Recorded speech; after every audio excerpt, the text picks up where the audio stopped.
Hey, you! Check it out. You're watching Toasted. This is Michael Monroe, and don't forget that. Stay cool and stay away from everything you do, and you'll be all right. Thank you.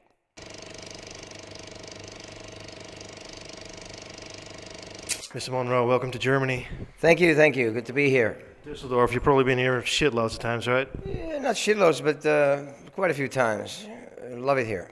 Hey, new album out, Blackout States, congratulations. Thank you. Blackout Stage is the album, yeah. Like you always did in my case, you punked me out again and again. I always expect some heavy rockin', punkish or heavy metal shit, but you're more punk than you look.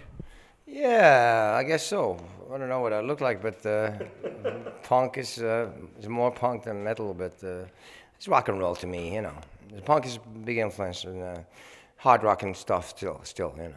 Punk has always been a massive influence on you guys, right?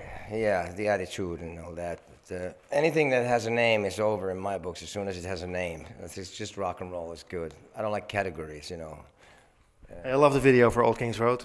Cool, thanks. Lots of reference to old punks there. Yeah, the old days, and from then to here, today we're still here doing it. Did you actually go to London and went to Kings Road when the whole thing came down in '77? Or? No, I wasn't there in '77. We moved to London in 1980, yeah. The Lock and Chain is a reference to Sid Vicious, you know, and not an homage to him. But the Rose Tattoo is obviously the Hanoi Rocks Rose Tattoo, and we lived in Hanoi Rocks. We were based in London starting like in the early '80s, like about 4 or 5 years, whatever we were there. And London is one of my hometowns, like Stockholm and New York City after that, you know. Helsinki, Stockholm, London, New York City, those are the cities. And Düsseldorf today. Hey, that must have been some move, man, going from Finland to London, shit. Oh, it was a long trip, but I'm glad I'm a Finn, because Finnish people, as a Finnish person, I've seen a whole lot more of the world than I would normally if I was born in London or New York, you know. So it's been quite a trip. Hey, quite a trip. So many years in rock. You actually survived because you will lead a pretty healthy lifestyle, right?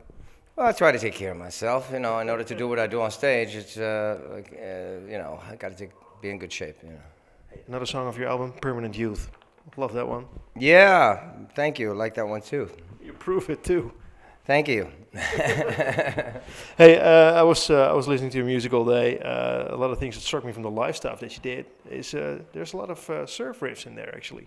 A lot of what? Surf music riffs, like the surf guitar riffs. Really? Oh yeah, man. Wow. Well, that must have been a coincidence. I didn't even know what a surf riff is. You know Dick Dale, right? That sort of music. You mean like surf music back in like the Wipeout and all that? Exactly. Oh yeah. That's there. That's always there.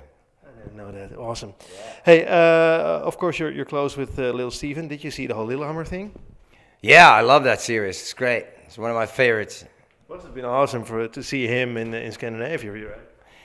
Yeah. He's a smart dude, and he's a very dear friend of mine. You still in touch with him? Yes. Every time he comes to Finland with Bruce, I always see him and see him when I go to the States and stuff. Awesome, man. Hey, this is the last gig you do with Hardcore Superstar, and tomorrow you'll be playing in the UK with Alice Cooper. Yeah, we'll be opening for Alice Cooper tomorrow in Plymouth, and the next day in Swindon. And this tour with Hardcore Superstar has been great. Really had a great time with them, and I think we're going to do some more shows together in the States and stuff. You know. It's awesome for them because they were fans of your music even before they started. Yeah, it's a great combination. It's like mutual respect and admiration. It's a good base for a relationship like this, and it's a great combination. So how did it wind up? We were looking for bands to go out with. We were supposed to go out with The Damned, but then the tour was canceled or something, and there was another band, and that tour was canceled, and then we ended up with this, and we were happy to, you know. So there were plans of you guys touring with The Damned? Yeah. That would be awesome. Yeah, exactly. Yeah, we were really great. Oh, maybe it'll happen someday. I hope that works out, man. Awesome live, man, as well. Hey, again, Alice Cooper, of course, a really important guy in your line of music as well. Big influence and a big hero of mine, Alice Cooper. Yeah, fantastic guy. And now him being my friend, knowing him as a friend is fantastic. Really amazingly, he's a gentleman, sweetheart, and really nice and considerate. And you would never imagine from his image, but he's a really nice guy. Yeah, I saw this documentary. I just mentioned it on his manager, and you totally get a different perspective from him, but also from the world he lives in, which is also your world. Yeah. I mean, shocking people, meeting the whole rock and roll circus, man. Yeah, exactly. It's to keep those two separate, it's tricky. But see, I decided I could be this 24 hours. That living this life doesn't mean that you have to be self-destruct. So I mean, I do my makeup every day. I dress the way I do, but it doesn't mean I have to go and take heroin and kill myself. I hope you don't. Hey, a thing that I love was I saw a video snippet of you being on The Voice in Finland, walking away and started screaming and yelling. The Voice of Finland. Voice of Finland is a great show. I have a lot to do with that, I must say. It's a lot of fun. I bring a lot of rock and roll into it, and I enjoy doing it. It also keeps me in touch with contemporary music, and then a lot of these singers. I mean, when the show's over, I keep working with them and help them out, and we actually do help out singers, and I get to introduce a lot of bands to Finnish people. Like Cheap Trick is totally unknown in Finland. Are you shitting me? Yeah, nobody knows Cheap Trick in Finland, and I've had 3 Cheap Trick songs on the Voice. Because of me, there's been 3 Cheap Trick songs performed live in the Voice, and the band is great. And it really, because we're coaches, we're not judges, and it's a big difference. So it's constructive, positive advice to singers, which other formats like that don't do. Other formats, they choose singers for those shows where they judge them and tell them, "No, you don't quit your day job," which is a crime. Yeah. You should never tell anybody, especially a young person, that you're not good enough. That's why I like doing The Voice, because it's like an answer. It's like a way to, let's say, kill him with kindness. I'm sure glad you were there, because this was the first time I saw The Voice anywhere, and it didn't bore the shit out of me. Right, exactly. That's right, and it's something to do with me too, I'm sure. Modestly saying, of all my qualities, only my modesty surpasses my beauty.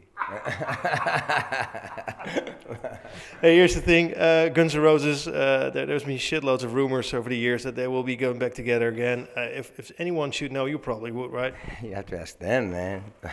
Well, I mean, I don't see why they should, unless Slash and Axl became good friends again.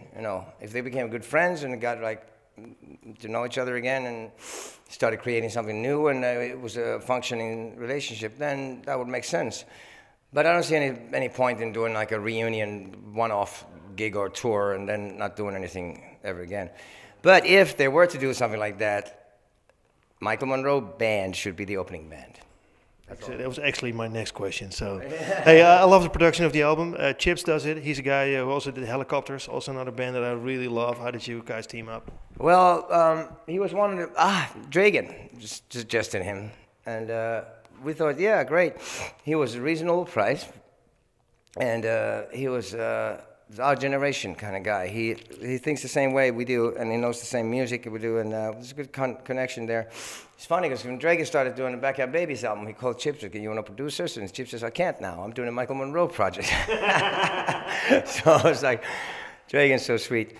But yeah, it was there wasn't much to do with the songs. The songs were pretty much there already. So we got organic drums now for the first time, really, that we didn't have to use any samples to improve the sound. And that's I'm really happy about. And he knew how to mic the drums, and really good relationship. Left a good taste. Shitloads of good responses to your album. One album wrote the good stuff. It's like it said, finally somebody educates rock and roll to the pups. Okay, that's good. That's well put. Besides, I got to say, I love Sator's album, the Musical Differences album. It's one of my favorite albums of all time. Shit, really? Yeah, and that's apparently an album that their fans don't even like that much, or critics have slammed that album, but I think it's a masterpiece. I have to agree. Hey, a couple of things that I plucked off your Facebook and Twitter is one thing. Do you manage your Facebook and Twitter account yourself? Because a lot of people send you texts, and of course it's a great way to get in touch, right? Facebook? I don't really go to Facebook other than post the stuff for the fans, but I don't communicate through Facebook. I use email, and that's already enough. I mean, I'm really not that user-friendly. I'm not in the computer age at all, really. There's some cool stuff on there. A video of you doing a photo shoot, wrecking a guitar, which was fun. Yeah. That stuff. Yeah, that's fun stuff. What really intrigued me was the guitar player, apparently from Morocco, who did the slides. Was that you actually, the slide guitar playing? And where? Well, in Morocco. There was a guy with a scarf around his head, bag glasses on, playing slide guitar, and it was massive. I haven't seen that. It's on your side, man. Oh, Somebody posted it probably. Somebody posted it, but maybe Sammy. I mean, I don't know. Probably, Must be Sammy because he's got some stuff. Yeah, he's been traveling around. The guitar I broke was for the first trailer for The Voice. The Voice of Finland. I got to break the guitar. That's one of the reasons I agreed to do the show. Just, I can break this guitar? Great. Just a joke. But I did do it for The Voice, though. Hey, thanks so much for your time, man. Thank you so much. What holds in the near future for you? More touring? Touring and expanding our fame, this band, playing as many countries as possible, and making more great music, and trying to get better at what I do. That's what I do. I try to get better. It's always room for improvement. So I strive for greatness, which I'll probably never achieve completely, but I do my best. And I mean, come on, greatness has nothing to do with recognition, probably, right, or world fame. I mean, in my opinion, you achieved it way long ago. That's true. You're right. You're very right. But it's nice to get the recognition too. For me, you got it. Thanks a lot, man. Thank you so much. All right. Cheers.